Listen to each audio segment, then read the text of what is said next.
Everyone, we have been discussing about the third chapter, that is human reproduction. We have already discussed about the male and female reproductive system, the process of gametogenesis, and the last topic that I had discussed was menstrual cycle. Now in this video I am going to discuss about fertilization and implantation. You know that fertilization can take place only when the male and female gamete meet each other. That means they come together. And this will happen during copulation. So during copulation, or otherwise also called as coitus, the semen is released into the female genital tract, that is the vagina. And this process is termed as insemination. Now you know that the sperms are motile, means they are able to move. So they move into first of all it is released into the vagina. From there they swim through the cervix and then enter into the uterus, and finally they reach into the fallopian tube, also called as oviduct. Now this fallopian tube, the initial part is called as isthmus, followed by ampulla, and then the last part, which is nearest to the ovary, is termed as infundibulum. Now here what happens, the sperm has to reach to the junction between the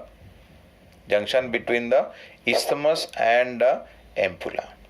Now only sperm reaches, that doesn't mean that fertilization will take place.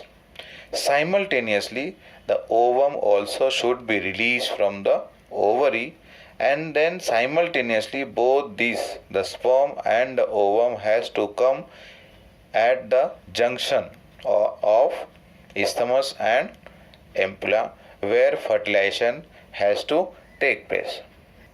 That means fertilization can occur only if the ovum and sperms are transported simultaneously. To which part? The junction between the ampulla and the isthmus, or otherwise ampullary isthmic junction. And this is the reason why all copulation do not lead to fertilization and pregnancy, because both gametes take part in the process of fertilization. Now this fusion of the male gamete with the female gamete is termed as fertilization. Now let us understand the process of fertilization here. What happens here? The sperm reaches the egg. You know, in the structure of egg, the anterior part is the head, and again the anterior part of the head is called as acrosome. Okay. Now this acrosome contains various enzymes. Acrosome contains various enzymes, and one of the enzyme over here is what? Hyaluronidase, with the help of which what happens, the sperm is able to enter into the cytoplasm of the ovum, but simply it cannot cross the membrane or cross the membrane. There is another layer covering it, that is called as zona pellucida. If you remember, zona pellucida earlier I have discussed, that is a layer of jelly, and then comes the membrane. Once again, what happens here? The zona pellucida, that is a layer of jelly, and then what happens? Comes the membrane of the ovum. And then over here some changes take place. Means what? After reaching of the sperm, the acrosome is having enzyme. Now over here what is happening? Some kind of changes take place, or some changes are induced here in the membrane of the egg over here. And now what is the change going to take place? That is, the egg membrane becomes separated from the protoplasm. Little bit gap comes in between. and now this structure is called as fertilization membrane. Now why this is happening? So that the entry of any other sperm is prevented, blocked. But means what? This is to ensure that only one sperm is taking part in the process of fertilization. Now please pay attention here in the figure. 5 different steps have been mentioned here. The sperm approaches the egg. Further, the sperm's acrosomal enzyme digests the egg's jelly coat. That jelly coat is what we discussed, zona pellucida. And then later on, the protein which is present in the sperm, that is the head part, acrosomal, that what happens? It binds to the receptors. And then later on what happens? The plasma membrane of sperm and egg fuse together so that the entry of the nucleus of sperm is possible inside the cytoplasm of the ovum. That means what we have discussed till now. Once again, let me summarize. This is the ovary from where ovum is to be released. The ovum passes through the infundibulum, comes to the junction between the isthmus and the ampulla, and over here what happens? Both the sperm and ovum. One ovum is surrounded by so many sperm cells. Is it right? Now one of the sperm takes part in the fertilization process. That means only one sperm is allowed or is able to enter into the cytoplasm of secondary oocyte. That is what we had discussed earlier in the topic oogenesis, that the ovum is released at secondary oocyte stage from the ovary. Further changes, that is the second meiotic division, takes place only after the entry of the sperm. So at the junction of isthmus and ampulla, this process of fertilization takes place. Now in this, the head part of the sperm enters. As a result of that, it is having its own nucleus. Okay, and inside here, inside the secondary oocyte, after the entry of the sperm, changes take place. Second meiotic division is completed. As a result of that, this division is, again, first division we had discussed was unequal division. Second division also is unequal division.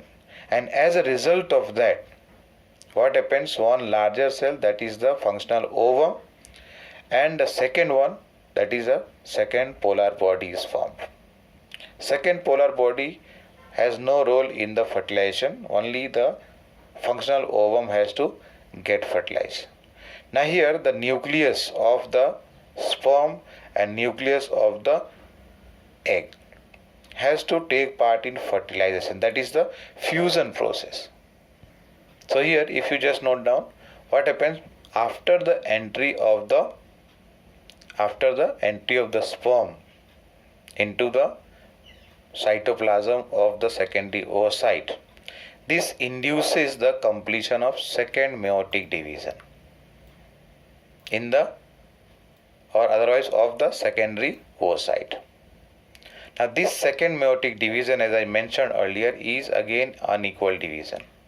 Due to that, two cells are formed, one is larger and one is smaller, and the larger one is called as what?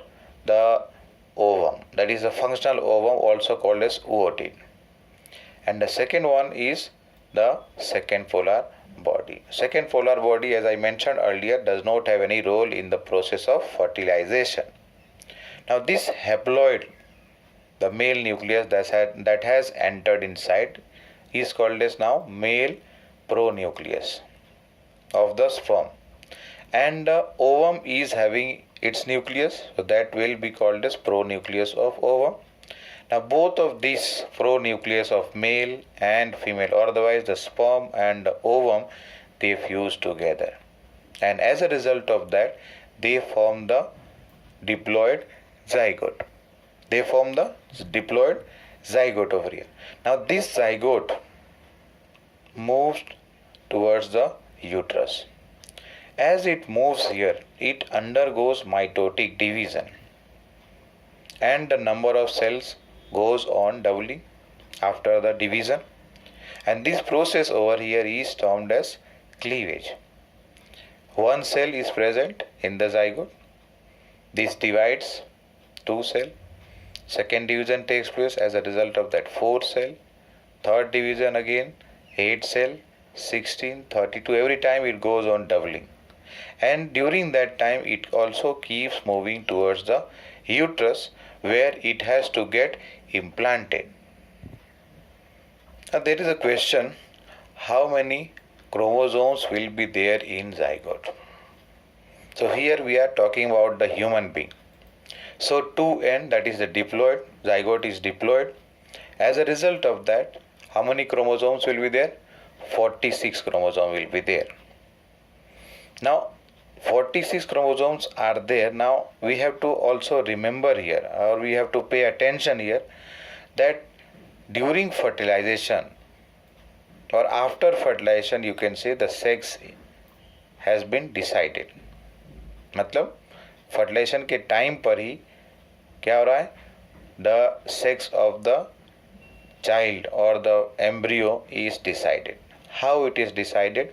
You have studied in your lower class, maybe in class 10th. Let us just go through this small part. Sex determination, here I am talking in human being.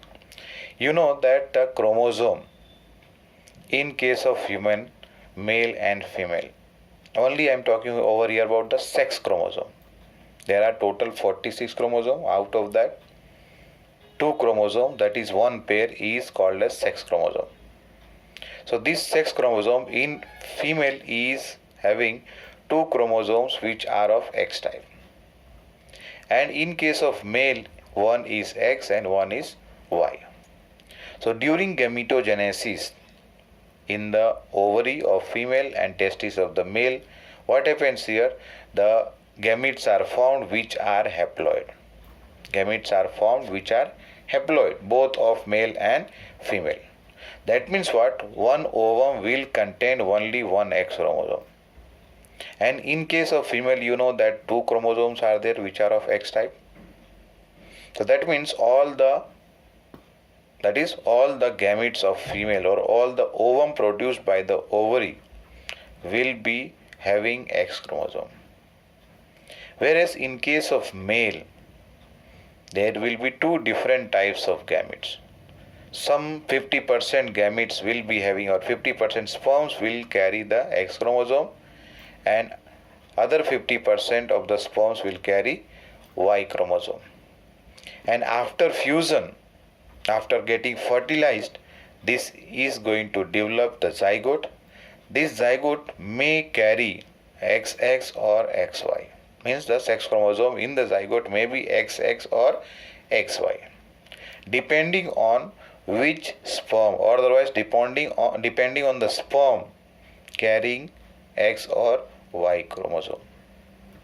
अगर X chromosome के साथ में ovum का fertilization हुआ है तो XX will come, and this is going to develop into a female child, female baby. And if the sperm was carrying Y chromosome and it has got fertilized with the ovum, so the zygote will carry XY sex chromosome. As a result of that, that is going to form the male child. And here, scientifically, if you see here, so scientifically, here we are talking, it is correct to say that the sex of the child or the baby is determined by the male and not by the female. Same thing has been depicted in this chart. So that was, just now we have discussed about what? Sex determination. Now we have to proceed further to understand the process of implantation, which I am going to include in the next video. Thank you.